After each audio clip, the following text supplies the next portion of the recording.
안녕하세요. 은퇴생활비 2배로 불려주는 이천희망TV 이천입니다.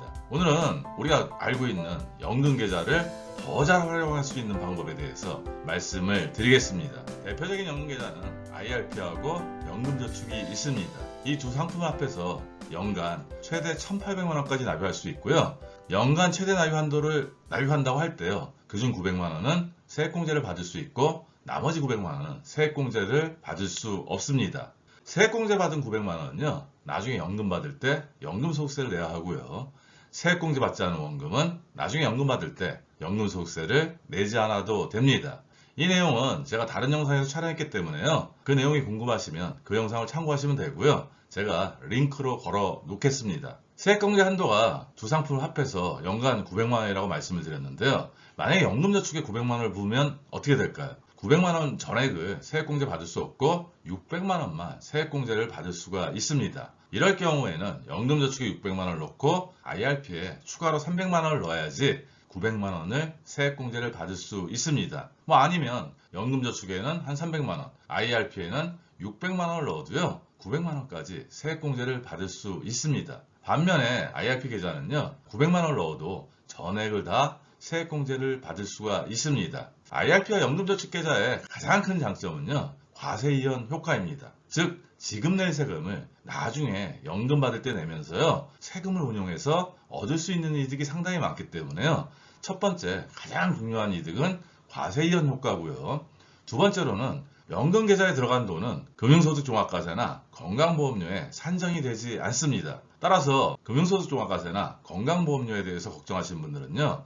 연금 계좌를 적극적으로 좀 활용하실 필요가 있고요. 연금 계좌에 가입할 때는요. 나이 제한은 없습니다. 최소한 5년 이상 가입 기간을 유지를 하셔야 되고요. 10년 이상 나눠서 연금을 받으면 됩니다. 이렇게 IRP나 연금저축으로 연금 계좌에 1,800만원을 넣는 게 일반적인 케이스고요. 추가적으로 연금 계좌에 돈을 넣을 수 있는 방법이 지금 현재 두 가지 방법이 더 있습니다. ISA에 만기 자금을 이용하는 방법하고요. 또 하나는 주택을 다운사이징해서 그 차액만큼을 이 연금 계좌에 넣는 방법입니다. 먼저 ISA 만기 자금을 연금 계좌에 넣을 때 어떤 혜택을 보냐면요. 이전 금액의 10% 최대 300만원까지 세액공제를 추가로 받을 수가 있습니다. 근데 여기서 좀 아셔야 될 부분은요. 예를 들어서 3천만원을 연금 계좌로 이전을 했다면요. 그 10%가 300만원이죠. 따라서 300만원까지 추가로 세액공제를 받을 수 있고요. 4천만원을 이전했다면 10%는 400만원인데 400만원까지는 세액공제가 안 되고 300만원까지만 세액공제가 됩니다. 또 하나 좀 알아두셔야 될 점은요. 만약에 제가 연금 계좌에 한 푼도 안 넣어서 세액공제 받은 금액이 없는데 ISA 만기 자금 3천만원을 만약에 그 해에 연금 계좌에 넣었다면요. 연금 계좌에 최대 세액공제 금액 900만원 하고요. 3천만원의 10%인 300만원. 이 금액을 합해서 1200만원까지 세액공제를 받을 수가 있습니다. 세액공제 받지 않은 금액은요. 그 다음에도 2월에서 세액공제를 계속 받을 수 있고요. 만약에 올해 세액공제 받고 세액공제 받지 않은 금액을 찾고 싶다면 올해는 안 되고 내년에 그 금액을 찾으시면 됩니다. 이때는 어떤 세제상의 불이익이 없다는 점, 그 점도 참고하시기 바랍니다. 또 하나는 부부 중에 한 사람이 60세 이상이라면요. 지금 살고 있는 집이 기준시가로 한 10억 정도 되는데요. 더 싼 주택, 즉 8억짜리 집으로 이전해서 차액이 2억이 남으면요. 그 중에 1억은 연금 계좌에 납입할 수가 있습니다. 이때 세제상의 어떤 혜택은 없지만요. 아까도 말씀드렸듯이 과세이연 효과나 금융소득종합과세 그리고 건강보험료 등을 감안하면요.